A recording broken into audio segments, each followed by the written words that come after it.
Al final de la clase voy a subir la tarea para esta clase y también voy a subir los videos que están pendientes de las clases pasadas que tienen que estar a disposición de ustedes en Classroom. De igual forma, se hace constar que a estas personas que se les han borrado, se ha evidenciado que no están presentes y sus nombres no están identificados como se les había pedido en el correo, en el grupo de WhatsApp. Y hay varios que están solo con nombre, como Dan, por ejemplo, tiene nombre y apellido. Algunos que no tienen nombre, no tienen nada. Entonces, por favor, la siguiente clase vamos a seguir eliminando. Aquí, por ejemplo, no tiene nombre ni nada. La siguiente clase vamos a ir eliminando 5 en 5 hasta que todos nos disciplinemos. Segundo, las tareitas, por favor, en Classroom para que envíes tu trabajo que cada clase vamos a ir enviando. Esas pequeñas tareitas suman los 20 puntos para cada parcial. Tienes que entrar con tu cuenta institucional, porque si entras con la privada vas a ir perdiendo trabajos, y además en tu cuenta tiene que estar tu foto, ¿no? Tu foto es un requisito que hemos puesto para por lo menos identificarnos, ubicarnos quiénes somos, quiénes estamos. Ante tanta virtualidad necesitamos algo de personalidad, ¿no? Alejandra, Ruth, por favor, y otros pongan su foto. A la siguiente clase vamos a ir eliminando a quienes no cumplan este requisito y al eliminarles perderán sus trabajitos también, ¿ya? Con esta aclaración, que ya dijimos extra grabación, vale la pena que en la grabación vean los que no están presentes, ¿ya? Nos hacía, recuerdo a nuestro amigo Carlos, que la anterior clase habíamos quedado en los fundamentos de la moral. Aquí quedamos, grupo 9, 09. Y para recapitular esto, habíamos dicho que los fundamentos de la moral son varios, pero dentro de estos fundamentos hemos sintetizado, organizado en 3, ¿no? 1, la noción de bien y de mal, la costumbre, hasta ahí hemos explicado y hoy tenemos que empezar a explicar la conciencia, ¿no? Decíamos, la noción de bien y de mal es el fundamento racional de la moral, es decir, nuestra conducta, nuestra actitud moral o inmoral, cualquiera de los dos sea el caso, tiene un componente racional, es decir, que la mayor parte de nuestras acciones son acciones conscientes, racionales. Cuando mientes, lo estás haciendo conscientemente. Cuando haces chanchulla, ¿no? Cuando haces un acto moral o inmoral, cuando haces un acto de honestidad, ¿no es cierto? Lo haces como un acto consciente.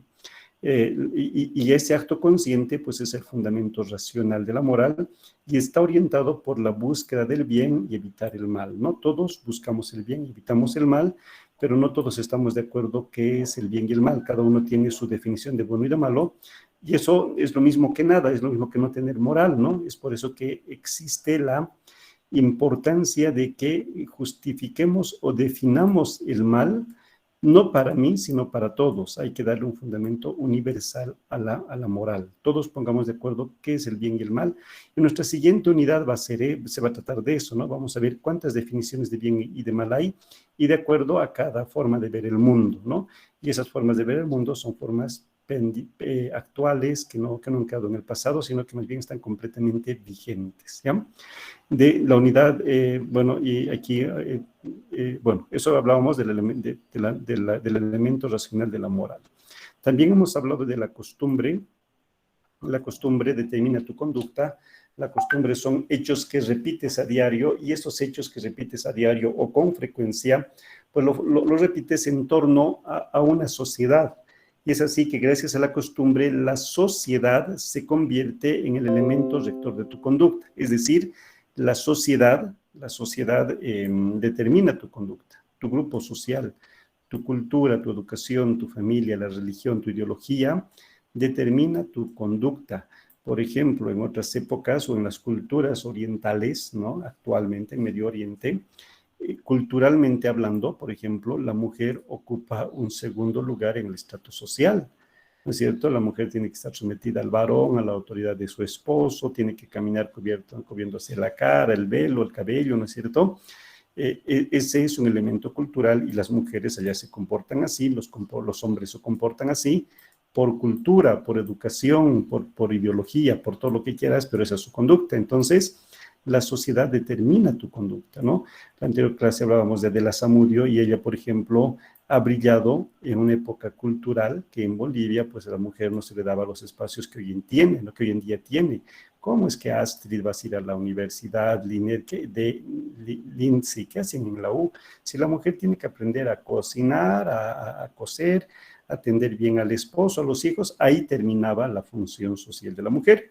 pero esas eran otras épocas, y en otras épocas eso era cultural, era normal.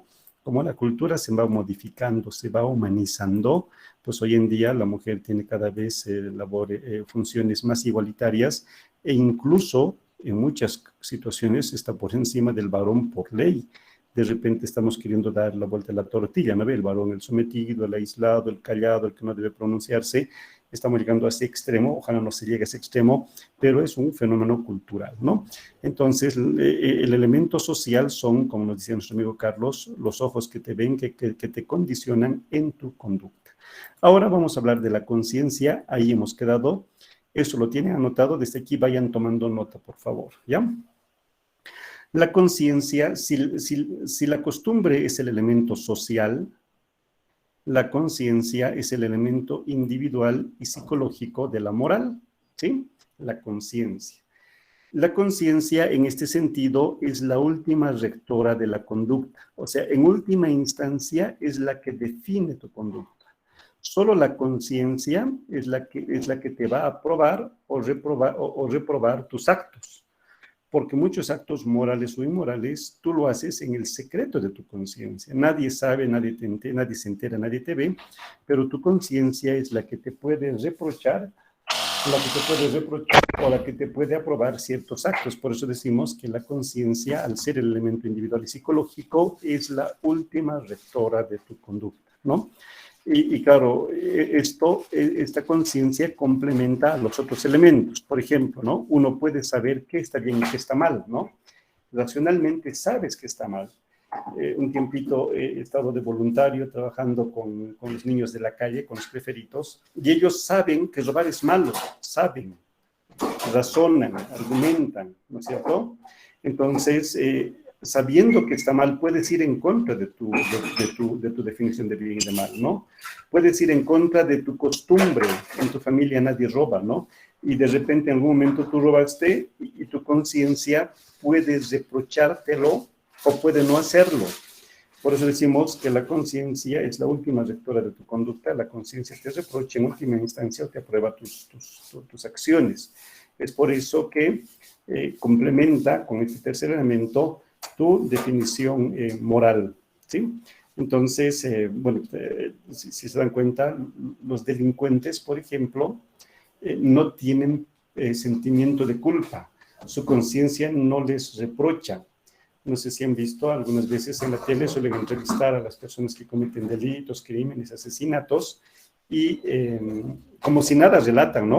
Sí, le agarré del cuello así, le llevé, le corté su pierna, le cargué, o sea, relatan como si estuvieran relatando una película sin emoción, ¿no es cierto?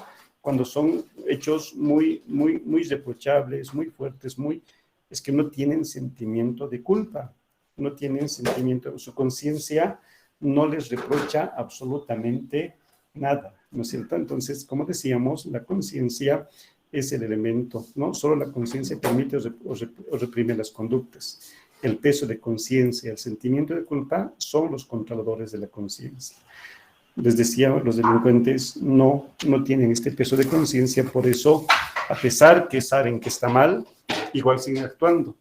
Yo recuerdo cuando apareció el abogado torturador, tan famoso en Cochabamba, los colegas de derecho se sorprendían y decían, pero estos son los que pasan por nuestras aulas. ¿Qué estamos haciendo para mejorar la educación? No solo instruir en el derecho, sino formar a personas. Y es así, nadie sabe, ¿no? En este momento, si ahorita tengo un Yasmanito Rico o similar o su homónimo en el aula, ¿no es cierto? Entonces, la conciencia es la que te define. ¿Alguna pregunta o comentario hasta aquí?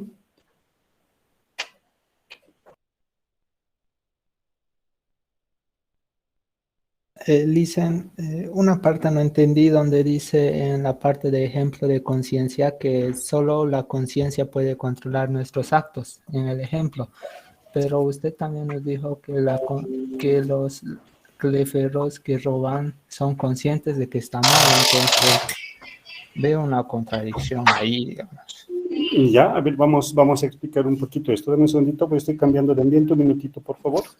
¿Está bien?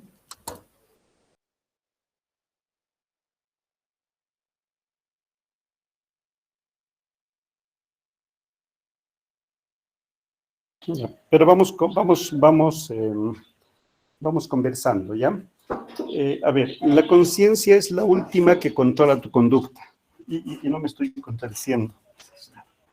No me estoy contradiciendo. A ver, tú y yo cometemos un acto ilícito. No sé, en la travesura lanzamos una piedra a una ventana de una casa, ¿sí?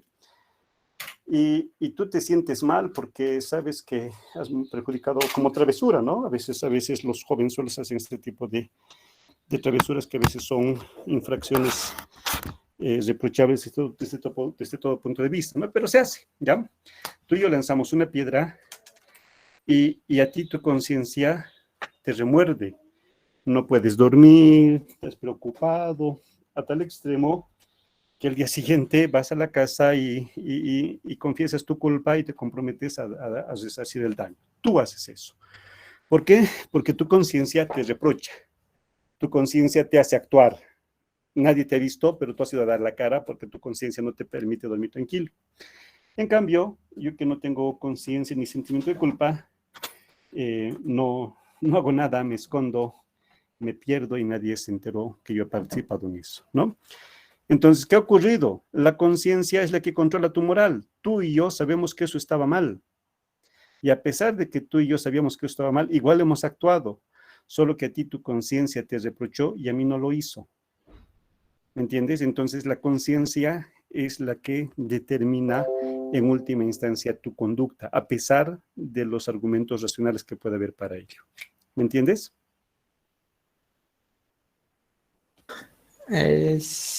Más o menos, dicen, pero en el caso Dale. de lanzar una piedra ya accidentalmente, me dijo, o intencionalmente. Intencionalmente, ¿no ve? A ver, Josué, a que no le haces llegar esta piedra a aquel árbol y lo hiciste llegar. Ah, qué capo eres, ¿no ve? A ver, Josué, a que no haces llegar esta piedra a aquella ventana. A ver, lanzaremos. Ya, no puedes, yo puedo, sí, y tú y yo lanzamos. Y rompemos la ventana y nos escapamos. Lo hemos hecho consciente, jugando, desafiándonos, ¿no es cierto? Y tu conciencia no te permite dormir, tu peso de conciencia, al final vas, tocas la puerta, señora, ayer por una travesura rompimos el vidrio y quiero que me disculpe, soy su vecino y quiero repartir el daño y por favor discúlpeme, no va a volver a pasar, ¿no es cierto? Así te sientes tranquilo, tu conciencia se ha liberado. En cambio que yo soy un tipo inconsciente, desaparezco para siempre de la faz de la tierra, nunca doy la cara. ¿Qué ha ocurrido? ¿Qué ha ocurrido? Tu conciencia es la que define tu conducta. Los dos sabemos que estaba mal hacer eso, los dos, pero igual lo hicimos. A ti te reprochó tu conciencia, a mí no lo hizo. A eso me refiero, ¿no? A eso me refiero. La conciencia es la última rectora de la conducta. Solo la conciencia permite o reprime ciertas conductas. Les decía, los delincuentes no tienen sentimiento de culpa. Con ese pequeño lanzar del vidrio, de la piedra, romper un vidrio, de repente en mí está despertando un instinto delincuencial, digamos, ¿no es cierto? Y claro, el tema de la delincuencia es un tema muy amplio, muy largo, que se estudia desde la psicología criminal, desde la criminología, desde las ciencias jurídicas aplicadas al análisis del crimen, ¿no es cierto? Y esa es una explicación psicológica del crimen, ¿no? El delincuente no tiene sentimiento de culpa, ¿sí? Más o menos, Josué, ¿te he terminado de explicar o te he terminado de enredar? Más o menos. No me convence del todo, dime. Yo no me enojo, Josué. ¿Ya? Yo te doy mis argumentos y si tú tienes mejores argumentos, con toda confianza. ¿Ya? Y seguimos siendo cuates. Bien. Claro, está bien, dicen, gracias. Ya, ¿no? Cuando gustes, José, me gusta que participen como tú, ¿ya? Entonces, como verán, nuestro fundamento moral tiene elementos racionales, tiene elementos sociales, tiene elementos individuales, y nosotros somos una mezcla de todo, ¿ya? Nuestra moral se parece en mucho, sí. ¿Por qué? Porque tenemos un mismo sentido común. Romper vidrios de la vecina, ¿está bien o está mal? Todos seguramente vamos a decir está mal porque tenemos argumentos, ¿no es cierto? Entonces, nuestra moral en mucho se parece cuando razonamos de algo, ¿no ve?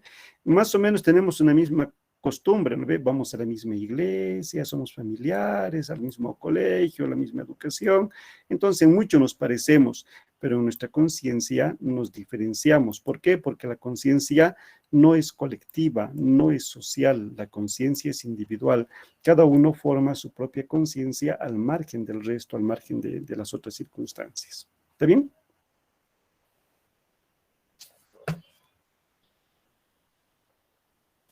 Sí, sí, Lisa. Bien, entonces con eso hemos acabado ese puntito. Sigamos. Vamos a hablar ahora de un tema importante que es justamente el desarrollo moral de las personas. En un tema habíamos dicho que todos tienen moral y ahora vamos a ver esa moral cómo se desarrolla. Para abordar este tema vamos a preguntarnos desde cuándo...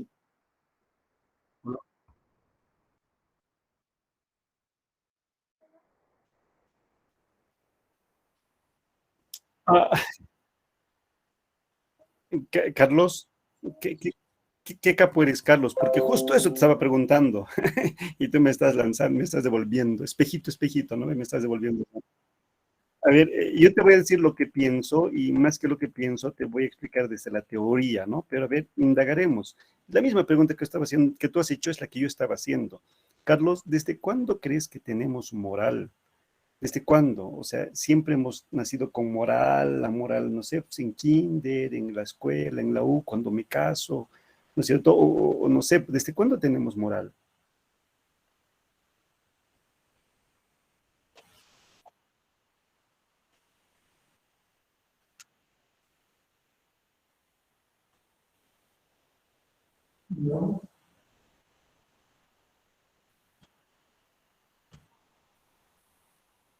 Claro, la moral se va desarrollando. Ya, ya, ya. Tú me estás hablando que ya tenemos moral y ahora la formamos, pero siempre hemos tenido moral.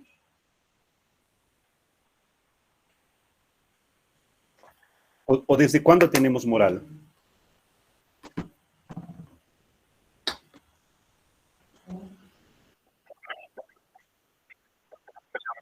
Ya. ¿Qué dice el resto? Gracias, Carlos, Mijael. ¿Qué dice el resto? ¿Desde cuándo? Carlos, no te... Desde, Dime, Fabiola. Fabi, creo que aprendes su desde, micrófono.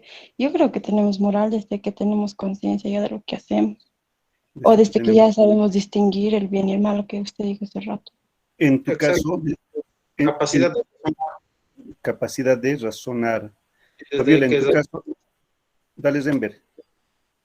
desde que una persona empiece a razonar Y en tu lo caso, que analiza Zenber, el bien y el mal, ¿desde cuándo crees que tienes moral? Tú. desde que, a ver, sería pues desde que me acuerdo, ¿no? Desde el momento de que mi conciencia, a ver, desde que pueda pensar, yo pienso. Ya, ya, no ve, cada historia es distinta, ¿no? A ver, si yo te pregunto, ¿tú tienes moral? La respuesta es sí. Cuando tenías 5 años, ¿tenías moral? Creo que sí, ya algo me acuerdo, dice Renber, ¿no? Cuando tenías 2 años, ¿tenías moral?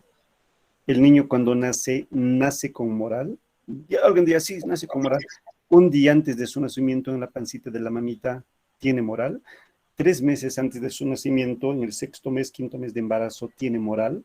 Cuando es feto, cuando es mórula, cuando son un montón de células, como alguien dice, entre comillas, porque no es así, ¿tiene moral? ¿Desde cuándo tenemos moral?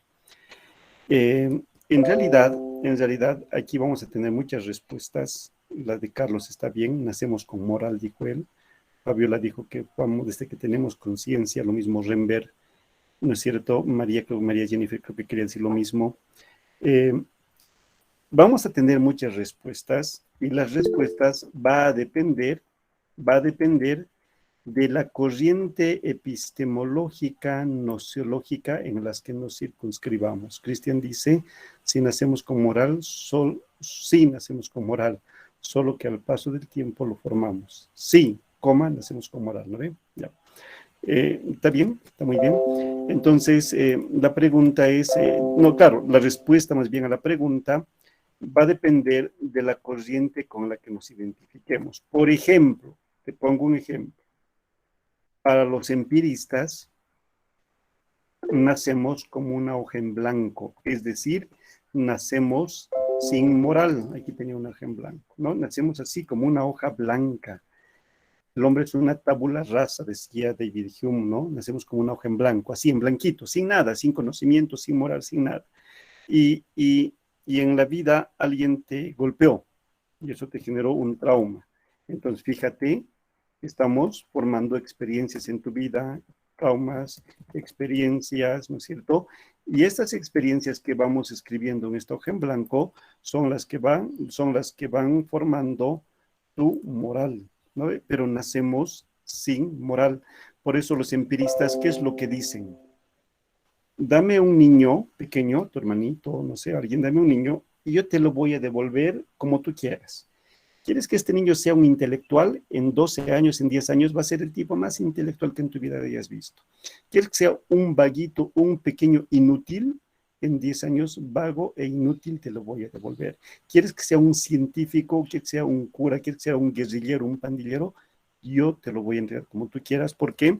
Porque como es una hoja en blanco, voy a programarlo, ¿no es cierto?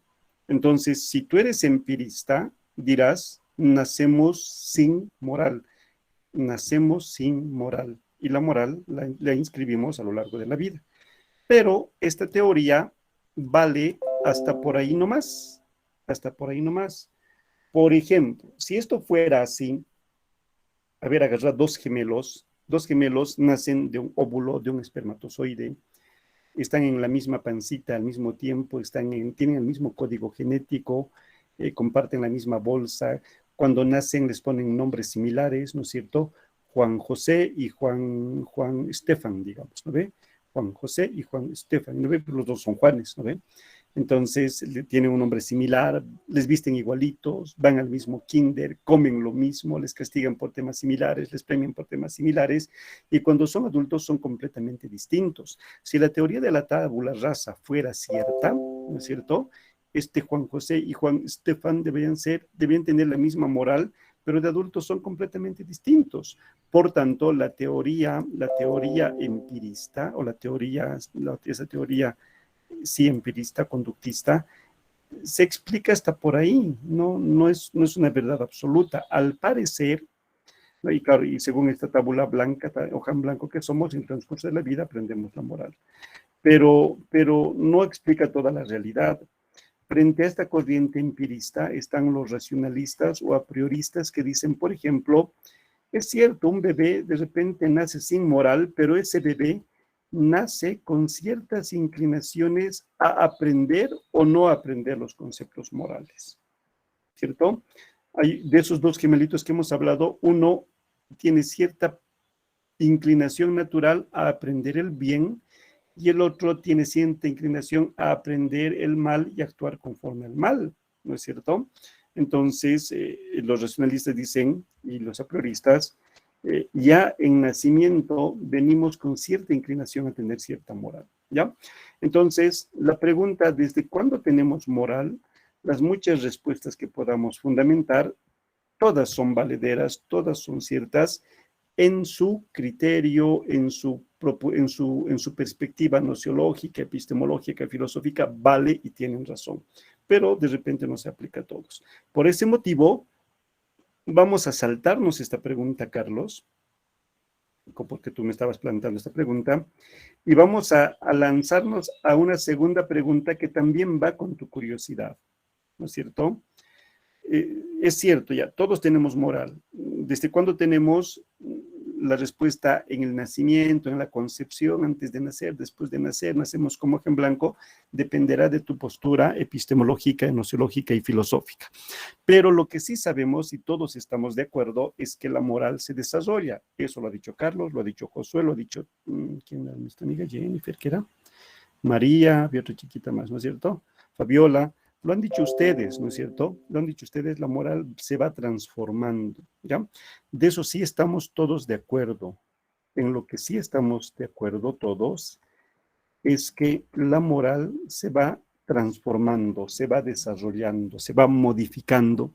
Las cosas, ¿por qué se modifican? Porque no son perfectas. Si algo es perfecto, no se modifica. Las cosas se modifican justamente porque son imperfectas, ¿sí? Se transforman. Entonces, la pregunta es, ¿cómo se desarrolla la moral? ¿Cómo se transforma esta moral? Y para responder a esta pregunta, Carlos, tú me hacías esta consulta y te dije que te iba a responder desde la teoría, ¿sí? Y después tal vez estemos tú y yo de acuerdo que esto es cierto o después digamos no y nos animamos a plantear otra teoría, ¿ya? Para responder a esta pregunta nos vamos a basar en los estudios, la moral sufre cambios, se desarrolla, nos vamos a basar en los estudios de dos psicólogos, Jean Piaget y Kolbe. El nombre no me acuerdo bien si es Wilhelm, creo que es Wilhelm o William Kolbe. Y para no equivocarme lo he puesto W nomás, ¿ya? Piaget hace un estudio sobre el desarrollo moral de las personas. Es un psicólogo y distingue tres etapas. Y esas tres etapas lo subdivide en otras 3, 4, 6 y así va subdividiendo la división de la subdivisión y dentro de la primera fase, la fase oral, la fase sensorial, la fase anal, así un montón de fases para no entrarnos en tantas divisiones, pues vamos a simplemente quedarnos en lo general y vamos a decir que en el desarrollo moral de las personas se identifican tres etapas. Y te voy respondiendo, Carlos, ¿sí? Se identifican tres etapas en el desarrollo moral de las personas. La primera etapa, siguiendo el estudio de Piaget y Kolbe, se denomina heteronomía. Pregunto, ¿qué significa la palabra hetero? ¿Qué es hetero? Distinto, diferente. Distinto, diferente, y ahí tenemos la palabra heterogéneo, ¿no ve? Heterogéneo, género, que es heterogéneo de distinto género. Yo puedo decir, este es un grupo heterogéneo. ¿Qué estoy diciendo? De distinto género. Hay varones, hay chicas, hay gente que está en primer semestre, digo en segundo semestre, en tercero, en séptimo, octavo, alguno que acabó la carrera, hay habladores, hay tímidos, hay muy aplicados, hay algunos que son un poco distraídos, ¿no es cierto? Es un grupo bastante heterogéneo, ¿qué quiero decir? Bastante diferente, de distinto género. Heterosexual, ¿no ven? Hetero diferente, es la persona que tiene atracción por el sexo diferente a él, ¿no? A los varones que les gustan las chicas son heterosexuales, a las chicas que les gustan los varones son heterosexuales, ¿no es cierto? Hay atracción por el sexo diferente. Entonces, hetero significa diferente. Nomos quiere decir norma, ¿ya? Entonces, la heteronomía, literalmente hablando, sería norma diferente, ¿sí? Esta etapa de la heteronomía es propia de los niños, ¿sí? Entonces, no nos vamos a contradecir, porque habíamos dicho que no existe la persona amoral, todos tienen moral. El niño de 5 años tiene moral, desde esta postura podemos decir, sí, ese niño tiene moral, pero su moral no es propia. La moral que el niño tiene, en realidad, es la moral que este niño está copiando de un modelo diferente a él, de su hetero, de alguien diferente a él. Y no copia el modelo de cualquiera, no copia no copia la moral de cualquiera, copia la moral de su modelo con el que se identifica. Normalmente el niño se identifica con el papi, con la mami, cuando va creciendo con la profe, el profe, ¿no ve? Y ahí va buscando su modelo. Cuando está el papá, la mamá, y si no está el papá, la mamá, pues el tío, el abuelito. Hay niños que están todo el día en su casa porque todo el mundo trabaja y su modelo es la tele, Bart Simpson, ¿no es cierto? Entonces, los niños admiran a su modelo. No sé si ustedes han escuchado comentarios, peleitas de los niños de kinder, ¿no ve? Los chiquitos así pelean, ¿no ve? Mi papá sabe todo. No, el mío sabe más. No, mi papá es más fuerte. El mío es más fuerte. Mi papá puede levantar una silla. De mí levanta una mesa. Y otro dice, no, de mí mi papá levanta un auto, ¿no ve? Y claro, su papá es su modelo. Quieren ser como su papá. Se visten como su papá. Hablan como su papá. Se ponen la ropa de su papá, ¿no es cierto? Al final su papá, su mamá, lo es todo. Y más antes la profe. A ver, a un niño de 5 años, dile, a ver, Carlitos, roba ese tajador. Dile así, roba ese tajador. El niño te va a decir no. Lo más probable es que te diga no. ¿Por qué? Dile, porque robar es malo, te va a decir. Está mal robar. Fíjate, ese niño de 5 años ya tiene su definición de bien y de mal. Está mal robar. Y le sigues preguntando, Carlitos, ¿y por qué está mal robar? La respuesta más probable que te dé este niño va a decir, está mal robar porque la profe ha dicho. ¿No ve? Está mal robar porque la profe ha dicho. Pregunto, ¿esa moral de este niño de quién es? ¿De quién es la moral? De la profe. Es su modelo, su Profe. profesor. Claro, es la moral del niño, el niño está actuando conforme a esa moral, pero en realidad es moral de la profe. A veces te puede decir, está mal robar porque hay que respetar la propiedad privada, de repente te dicen, a ver, ni sabe lo que está hablando. ¿Y quién te ha dicho? La profe, ¿no es cierto?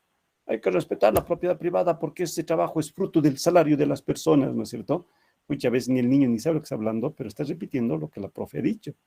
Entonces, esa es la heteronomía, ¿sí? El niño repite la moral de su modelo. Hay un montón de ejemplos, hay uno que siempre suelo contar, a ver, un poquito para matizar y para charlar y ser para tener un poquito de coloquio en este tema. Yo recuerdo cuando mi hijito el mayor fue al kinder, ¿no? Y en el kinder, primera vez, ¿no? Y en el kinder, más nerviosos y emocionados son los papás que los niños, las mamás ahí llorando, los papás atentos, ¿dónde se va mi hijito, no ve? Y estamos pendientes, pues, de él, ¿no? Y me acuerdo que cuando fue al kinder el mayor, a la segunda, tercera semana, la profe, le estoy dejando a mi hijito en el kinder, no, mi suegro lo llevaba, y le dice, la profe ha dicho que al salir le busquen a la profe y quiere hablar con ustedes. Pucha, nosotros nerviosos, pues, nerviosos, felices, ¿qué habrá ocurrido? Seguramente va a actuar, seguramente tiene que recitar, o va a pedir materiales. Mi esposa y yo vamos puntual a recogerle a la profe, ¿no? La profe nos ha hecho llamar. Y la profe nos dice lo siguiente, va a disculpar que le haya hecho llamar, es que quería decirle que ayer su hijito, ¿no es cierto?, unas 2 o 3 veces en plena clase ha dicho carajo, me dice. Pucha. No sabía yo dónde meter la cara de vergüenza.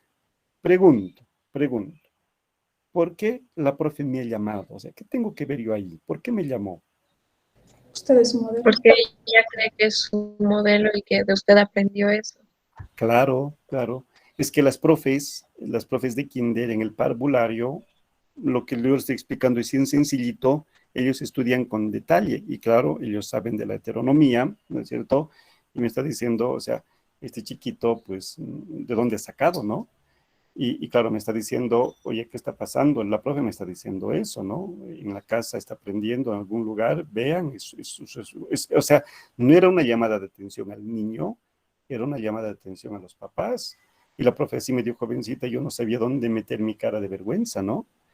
No sabía dónde meter mi cara de vergüenza. Pero para limpiar mi buen nombre, le llamo a mi hijito, y Daniel, ven, hijito. Y delante de la profe, ¿no ve? Hijito, aquí la profe me está diciendo que tú ayer has dicho carajo. ¿Es cierto? Y él me mira, sí, me dice, pucha, peor, ¿no ve? Porque yo podía haber camuflado, ¿no? Profe, tal vez equivocado, tal vez era otro niño, ¿no? Y él reconoce, sí, he dicho. A la tontera. Y más rojo, más nervioso estaba yo. Y le digo, a ver, hijito, yo hablo así, hijito, en la casa, yo hablo así. Estaba transpirando ese rato, capaz que me diga sí, ¿no ve? Y me dice, no, uf, ya, pues ya estaba más tranquilo, yo no hablo así. Y hijito, ¿la mamita habla así? No, también voy. ¿Y quién habla así? El abuelito, me dice, ¿no? El abuelito. Claro, como en ese horario nosotros trabajábamos, no podíamos llevarle al kinder, alcanzábamos a llevarle a la casa de mis suegros, y mi suegro tomaba su moto y le ponía al niño en la moto y le llevaba al kinder. Y claro, pues subir a un niño a la moto, llevarle, chocarse con el viento era lo máximo, pues. Entonces, la moto era su mejor paseo y el abuelo estaba convirtiéndose en el modelo, y claro, se formó todo un problema con mi suegra por el lenguaje de mi suegro, que en paz descanse, ¿no? Que en paz descanse, falleció mi suegro.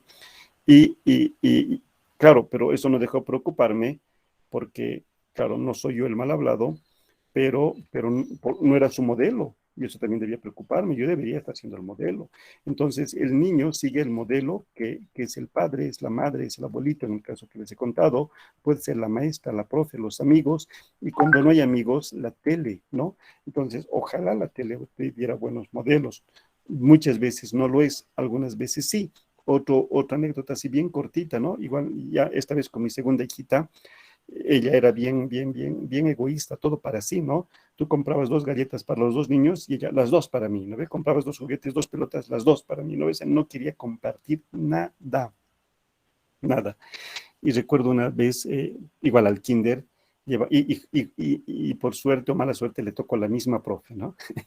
Le compramos una bolsa de pipocas grandota y le llevamos a la maestra, decimos, profe, mi hijita no comparte nada y ayúdenos, ¿no? Enséñale, hemos traído galletas o pipocas para todo el curso, ella que les invite a todos, ¿no? Que aprenda a compartir.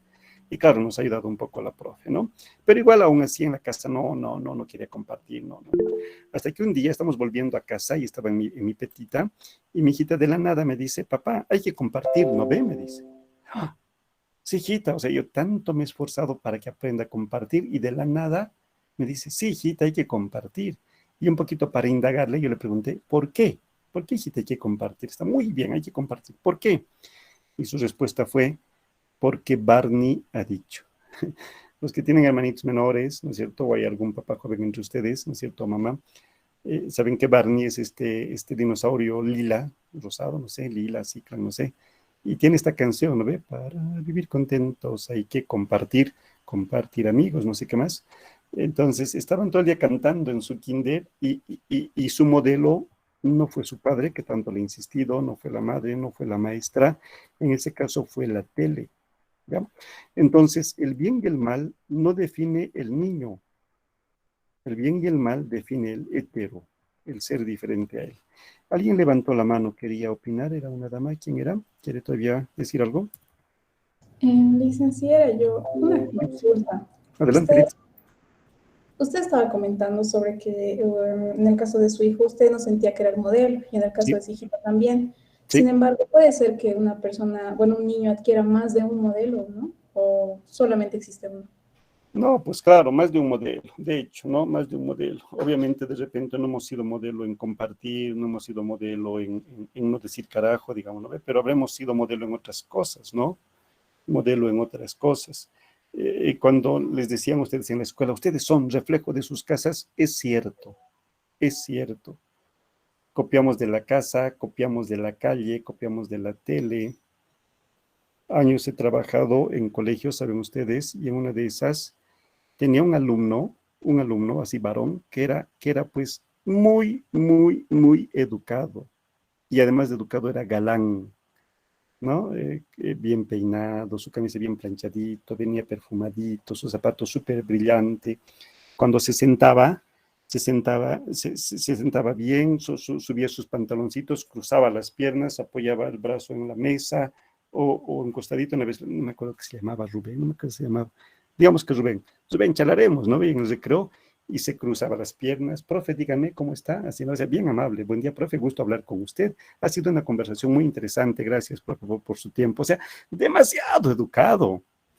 Y un día viene un señor igualito, ¿no ve? Se sienta, cruza las piernas, apoya su mano. El señor profesor viene a hablar, buenos días, tenga usted, me dice, vengo a averiguar sobre mi hijo.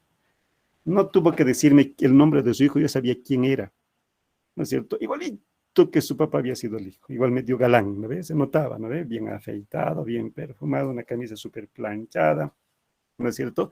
Se notaba de dónde viene el hijo, ¿no? Entonces, el niño, respondiéndote, copia de su modelo o de sus modelos.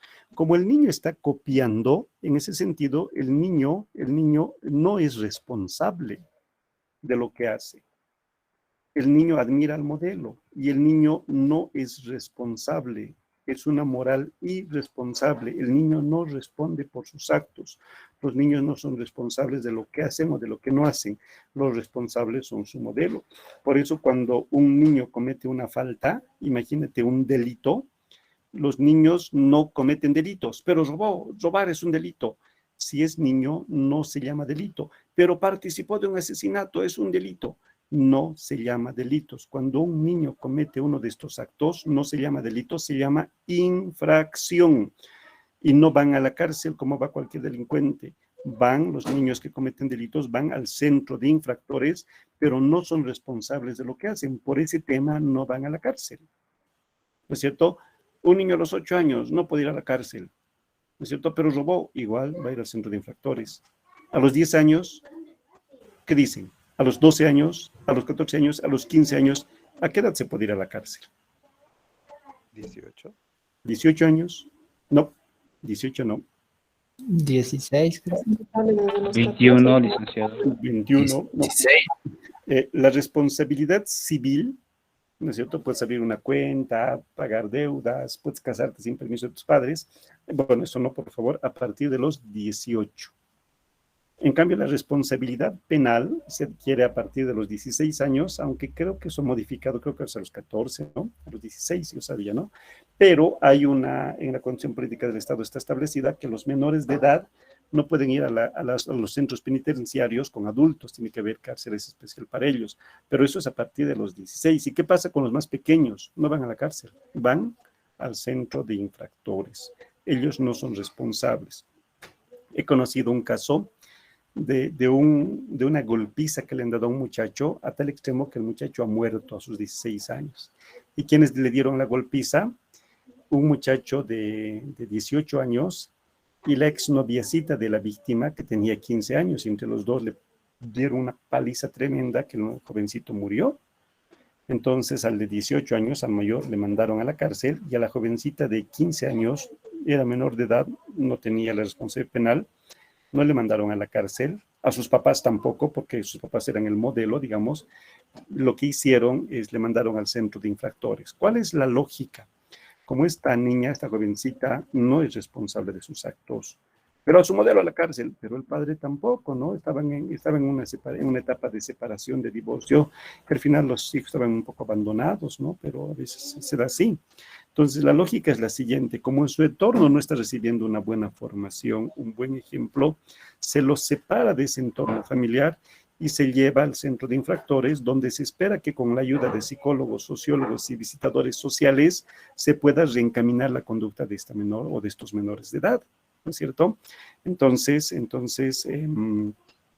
esa es la lógica, ¿no? Es una moral inmadura, es una moral copiada, es una moral irresponsable. Por eso la profe ha hecho bien, ¿no? Ha hecho bien en no castigar al niño. Oye, por decir carajo, 3 reglas en la mano, no ve como en mis tiempos. No, pues está mal eso. Como estas profes ya estudian psicología, el responsable no es el niño. El responsable aquí son los padres, es su entorno, es el modelo. Entonces, ¿dónde está aprendiendo? Y la profe ha hecho bien, porque si no en el curso todos se van a empezar a carajearse y eso no está bien para el niño, ¿no? Entonces, la profe ha actuado muy bien. ¿Se entiende la heteronomía? Sí, Lisa. ¿Ya? Entonces, Carlos, ya respondiendo a tu pregunta, la moral de un niño dependerá de su entorno. De su entorno. Ojalá los niños tengan buen ambiente. Por eso los niños tienen derecho a un clima sano, tienen derecho a jugar, tienen derecho a alimentarse, tienen puros derechos, pero no tienen obligaciones. ¿Qué obligación tiene un niño? ¿No es cierto? Las obligaciones son obligaciones morales, ¿no? Que hacer la tarea, obedecer a los papás, pero tienen derechos. ¿Ya? Bien. Una segunda etapa de este proceso de desarrollo es la gruponomía. ¿No ven? Nomos, norma, grupo. La norma, ya no, el bien y el mal ya no lo decide el modelo. En la gruponomía, el bien y el mal lo decide el grupo. Si yo a mi hijo le digo, no te vas a tatuar, y en el grupo todos se tatúan, ¿cómo es? ¿Mi hijo se va a tatuar o no? Lo más probable es que lo haga. Oye, vístete bien, ¿cómo te vas a vestir así tan feo? Y con capucha, ¿qué pareces? Pareces ahí un escondido. ¿De quién te escondes? Pues ya mi hijo se hace comprar capuchas, canguros, capuchas, capuchas, hasta que un día voy a su colegio de sus amigos, todos encapuchados, ¿no es cierto?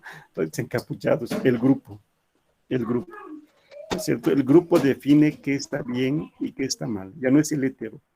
La gruponomía es una etapa de desarrollo moral de las personas. ¿Por qué? Porque el niño se separa de su modelo. El niño que a sus 7 años admiraba su modelo, se separa de su modelo, pero al separarse de su modelo se siente inseguro. Hay inseguridad porque es pequeño todavía, ¿no? Pequeña. Y es por eso que se ve necesitado de afianzarse en un grupo, pero no cualquier grupo, sino el grupo en el cual se identifica, el grupo de cual lo acepta, ¿no es cierto? Por eso busca cierta identidad diferente del modelo y se afianza en el grupo, ¿sí? Ya dije, claro, y en esta etapa el adolescente critica a su modelo, ¿no ven? El niño de 7 años, mi papi sabe todo, mi papi es bueno, mi papi es inteligente, es más fuerte, ¿no ven? En cambio, el adolescente, mi viejo no sabe nada, mi vieja no me entiende, mis viejos son anticuados, ¿no es cierto? Critica al modelo, ¿sí?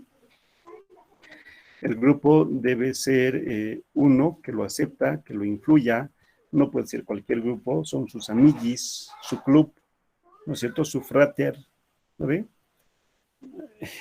Una sobrina tenía un club que se llamaba el Club de No Chicos, ¿no ve? Entonces tenía un compromiso por chiquitas de no hablar a ningún chico. Era el Club de No Chicos, por ejemplo, ¿no ve? No es correcto, no está bien, pero su grupo así lo exigía, ¿sí? Entonces, claro, por la presión del grupo, muchas veces uno hace cosas que no quiere, que no piensa. A veces la moda también son tendencias de grupo, todos se visten de una forma porque todos es así, pues tienen que estar en onda, ¿no ve? Tienen que estar en onda y por esa falta de personalidad, todo el mundo quiere estar en onda, ¿sí? ¿Se entiende?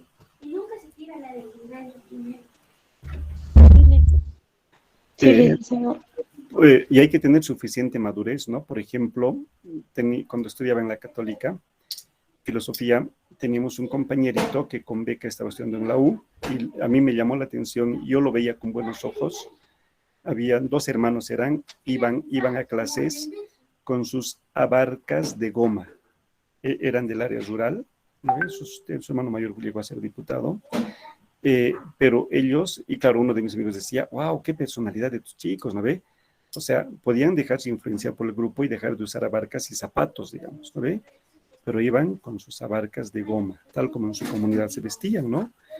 Pero la mayoría se deja llevar por el grupo, en cambio ellos no, tenían suficiente madurez que antes que el grupo estaba su personalidad, ¿ya? La tercera etapa del desarrollo moral de las personas después de la gruponomía es un término más conocido por nosotros, justamente la autonomía. El prefijo auto significa a sí mismo, de uno mismo, para uno mismo, ¿sí? Por ejemplo, automóvil, móvil, movimiento, auto, a sí mismo. El automóvil es aquel que se mueve a sí mismo. Tiene un motor que lo mueve a él. Autógrafo, grafos es dibujo de uno mismo. Este dibujo me identifica, es mi dibujo, mi autógrafo, ¿no? Autonomía, nomos norma. Esa norma es mía, nace de mí, se aplica para mí. La norma lo da uno mismo, el bien y el mal lo define uno mismo. Entonces, a diferencia de la gruponomía, para ser autónomos necesitamos ser libres. Los jóvenes son presos del grupo, ¿ya? Libres, no libertinos, por favor. Para ser autónomos hay que ser libres. Y si eres libre, se supone que eres responsable. Entonces, para ser autónomos hay que ser libres. Para ser libres y autónomos hay que ser responsables. Entonces, si te fijas, diferente a la heteronomía, el hetero no es responsable, es irresponsable. En cambio, el autónomo esencialmente es responsable, es propia de una moral madura, es el ideal de madurez moral, ¿sí? Entonces, en la heteronomía yo defino que está bien y yo elijo, ¿no es cierto? No el grupo, no mis papis, no mi modelo, soy yo, y yo asumo las consecuencias de lo que hago o lo que dejo de hacer, ¿no? Entonces, ¿de qué depende la moral? Depende de tu edad madurativa. Si eres un fetichín, digamos, es un chiquillo, de tu modelo. eres un jovenzuelo de tu grupo. Ah, y eres madurito, caballerito, toda una damita, ¿no ve? Todo responsable. Depende de ti mismo. Estás, ¿no ve? Mi amigo autónomo que con Sabarquitas iba, tiene la suficiente madurez, autonomía, es decir, es mi origen, yo represento a mi comunidad, así se viste en comunidad, por mucho que esté en la ciudad, yo soy comunario y así me visto. Listo. Qué genial, ¿lo ven? Y bien ubicado el cuate. ¿Sí? Bien. ¿Alguna pregunta hasta aquí? ¿Se entiende? ¿Algún comentario? Pregunto, ¿en qué etapa estás tú? ¿En la heteronomía, en la gruponomía o en la autonomía? Gruponomía. Gruponomía. Muy bien. ¿Alguien más? ¿En qué etapa estás?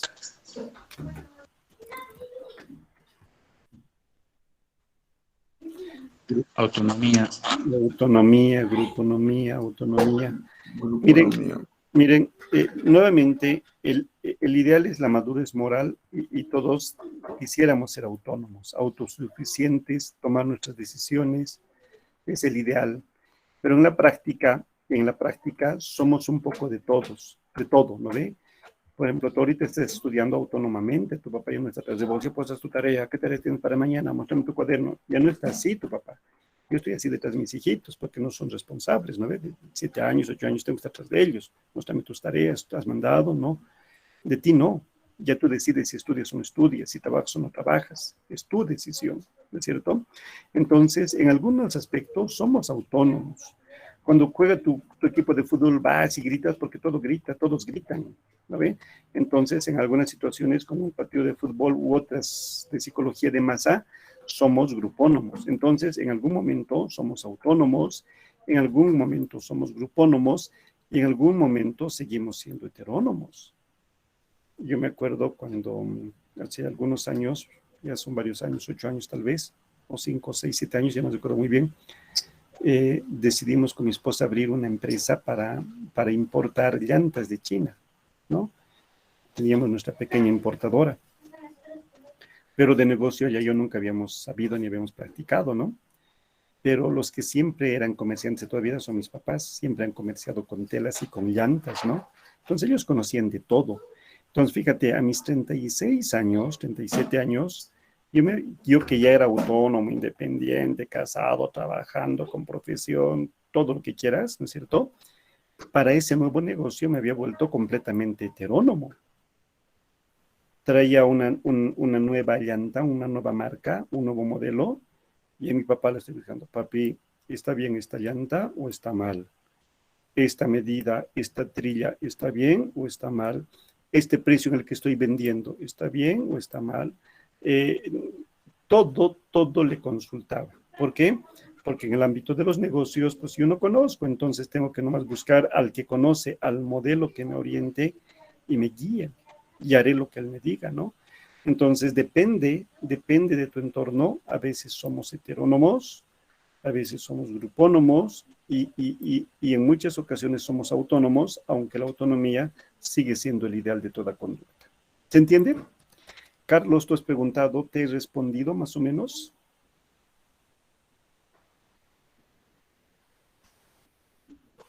Sí, ¿no? A ver. Pero podemos ir conversando. El tiempo se va acabando, así que vamos viendo, ¿no? Relación de la ética con otras disciplinas. La ética se relaciona con todas las disciplinas porque la ética se aplica a todo. La ética está en ti y como tú te relacionas con todo, la ética se relaciona con todo. ¿Cómo es la relación de la ética con el derecho? ¿Se acuerdan? Esta explicación ya lo hicimos antes, lo vamos a repetir. La moral es individual, cada quien tiene su propia moral, pero cuando la moral individual se comparte con otros, se convierte en moral social. Y la moral social, con el transcurrir del tiempo, se convierte en costumbre, ¿no es cierto? Entonces, la moral individual se convierte en moral social, la moral social con el tiempo se convierte en costumbre, y la costumbre es una de las fuentes del derecho. De la costumbre nace el derecho. Entonces, en última instancia, de la moral se genera un derecho. La moral genera derecho. Pero ocurre al revés.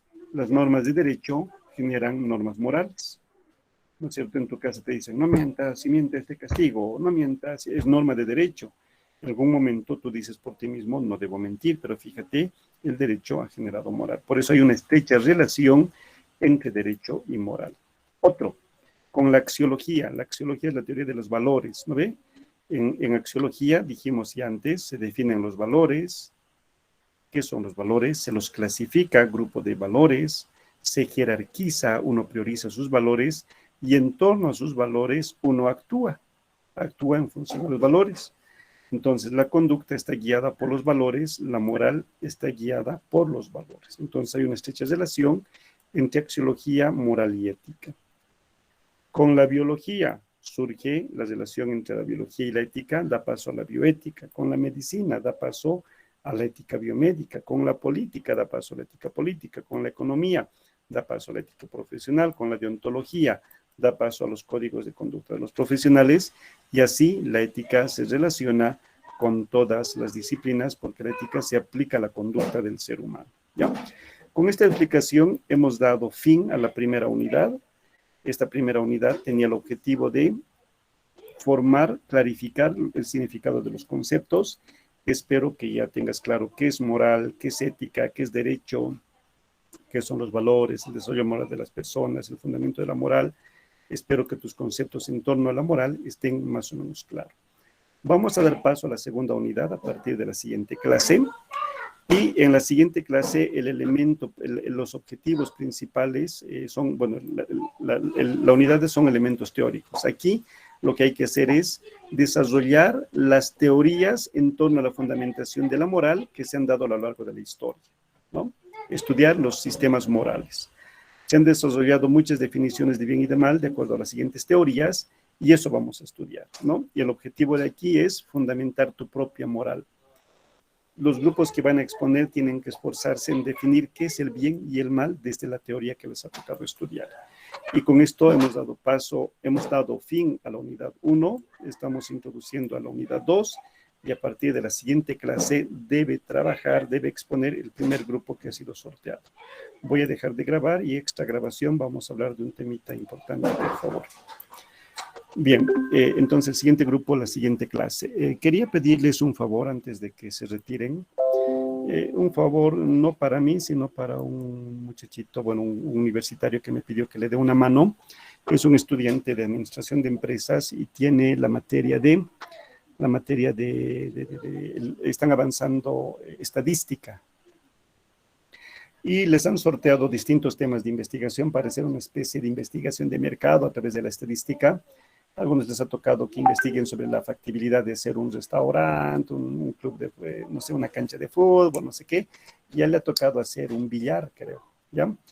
Y tienen que hacer 200 encuestas. Y claro, muchos inventan las encuestas, ¿no? Y él me dice, pero no, yo quiero hacer uno de verdad, por favor, quiero aprender de verdad.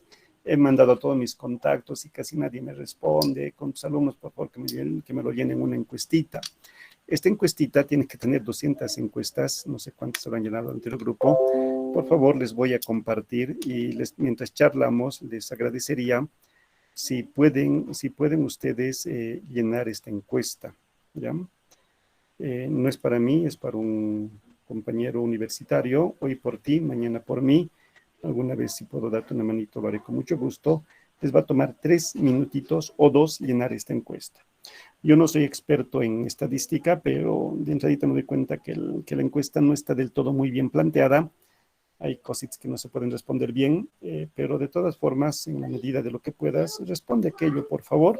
La única condicionante es que vivas en Cochabamba. ¿Lo ve? ¿Usted vive en Cochabamba? Sí. Si pone sí, pasas a la siguiente etapa. Y si no, ahí se queda todo. Entonces, por favor, si no es mucho pedirles, les rogaría que me llenen esta encuesta. ¿Está bien? Hola, hola. Está bien. Gracias. Y bueno, es para un compañero, ¿no?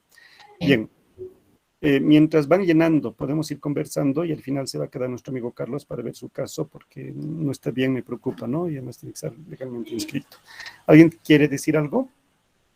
Licenciado, un favor. Jackson. ¿Podría subir las grabaciones de la clase del 7 de octubre y Sí. del 12, si no me equivoco? Sí, mi estimado Jackson, si te fijas, esta es la nube en la que tengo mi cuenta, y cada una de estas son las clases que aún no he subido, o sea, no es solo de vos, no es solo de este grupo, 1, 2, 3, 4, 5, 6, 7, 8, 9, 10, 11, unas 13 o 14 clases no he subido de mis 5 grupos, ¿no? Entonces, si son 15 clases, son 3 de cada una que no he subido. Ahorita, mientras ustedes van llenando, yo voy a ir, mientras llega la hora de mi almuerzo, voy a ir subiendo estas clases.